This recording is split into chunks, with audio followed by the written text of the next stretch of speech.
Iyalah. Satu, dua, tiga. Bismillahirrahmanirrahim. Assalamualaikum warahmatullahi wabarakatuh. Selamat sore, Ibu Guru kita selaku dosen mampu atau metode administratif. Dari sini ada masa selaku anggota dari kelompok 8, yaitu ada si juga dan ada Arifah Fendi. Nah, hari ini kita tentunya mempresentasikan hasil diskusi terkait rancangan artikel yang telah kita buat yang akan dimulai dari abstrak. Namun sebelum itu kita ada dari judul studi deskriptif analisis tingkat kemandirian belajar mahasiswa prodi bimbingan dan konseling di Universitas Indonesia PGRI. Untuk itu dipersilakan kepada kita.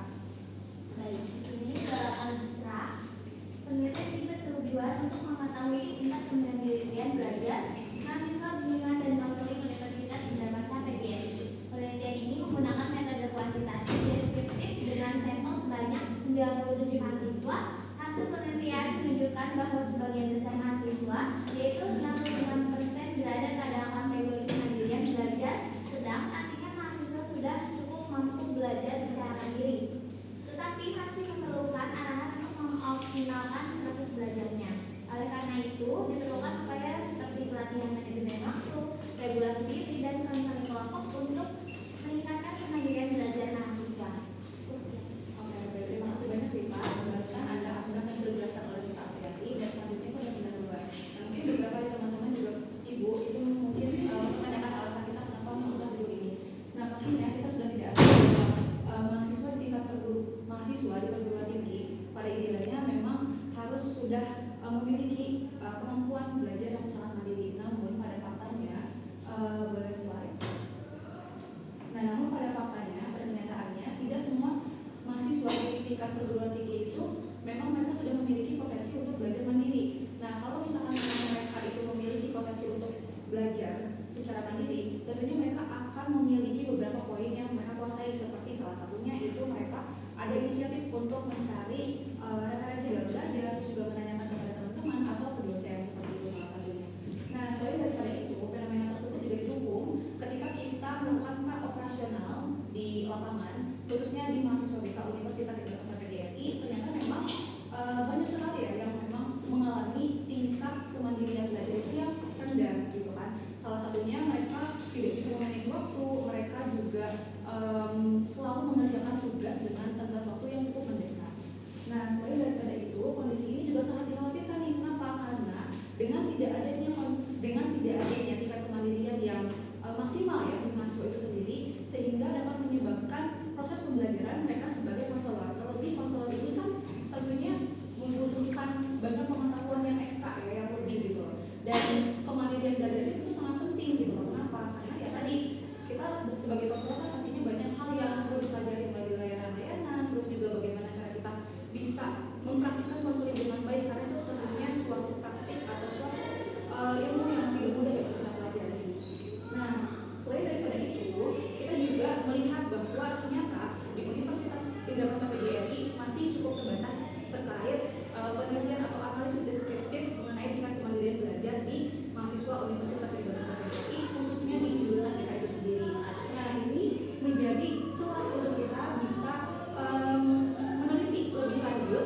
tahu kalau nilai rata-rata KUI itu khususnya berkaitan dengan kemandirian belajar mahasiswa BK di Universitas Sendera Prasata PGRI itu berada di pada angka 72,30 dengan sebenarnya data atau standar deviasi sebesar 7,750.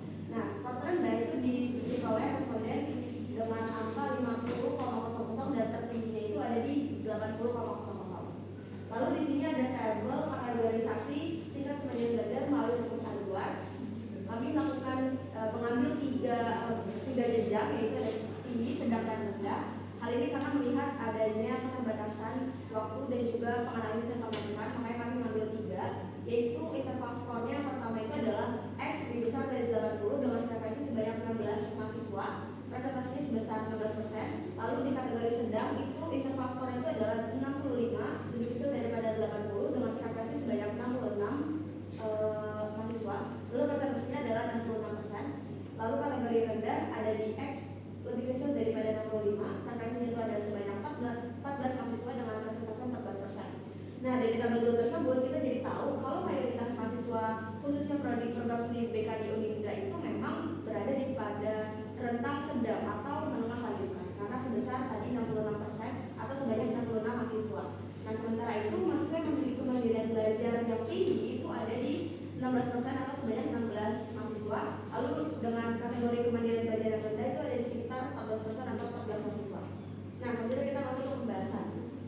Dari hasil tabel tersebut kita juga bisa tahu kalau kemandirian belajar di Universitas Indonesia PGRI khususnya di mahasiswa BK itu berada di pada rentang menengah. Jadi memang banyak sudah cukup ada ya kemandirian belajar di Unindra, cuma memang masih berada di kategori tengah-tengah, jadi nggak terlalu tinggi dan juga nggak terlalu rendah. Oke, segitu. Terima kasih banyak Messi. Nah, tentunya di bagian penutup itu tidak jauh berbeda ya dengan apa yang tadi dari Pak Juli jelaskan, bahwa tentunya kita sebagai peneliti sangat-sangat mengapresiasi ya, lebih ke merasa alhamdulillah ya, bersyukur karena ternyata mahasiswa BK di Universitas Indonesia PGRI khususnya di kampus kita sendiri itu terkait tingkat kemandirian belajarnya masih kategori sedang gitu, tidak rendah. Nah, tapi terlebih dari itu, meskipun memang kita ada kebanyakannya skor 66% di kategori sedang itu, tapi kan pasti ada beberapa mahasiswa yang memang kategorinya di rendah. Nah, di rendah ini berarti perlu adanya evaluasi untuk pihak kampus dan pihak pendidik dari kampus juga mahasiswa sendiri untuk bisa meningkatkan kemandirian belajar dengan aspek-aspek yang sudah kita paparkan sebelumnya, yang sudah tertera di artikel. Dan selain daripada itu, hal tersebut juga bisa mendukung semakin optimalnya atau semakin banyaknya nanti mahasiswa yang memang menjurus ke kategori yang tinggi gitu, yang nantinya dari sedang mereka berusaha untuk menjurus ke tinggi, dan nanti yang dari rendah itu diusahakan untuk ke sedang atau langsung bisa ke kategori tinggi seperti itu. Dan selain daripada itu juga tentunya kenapa hal ini menjadi perhatian penuh untuk mahasiswa BK dan di Universitas Indonesia PGRI, terlebih kita kan ada jurusan BK karena kita kan akan mencetus ya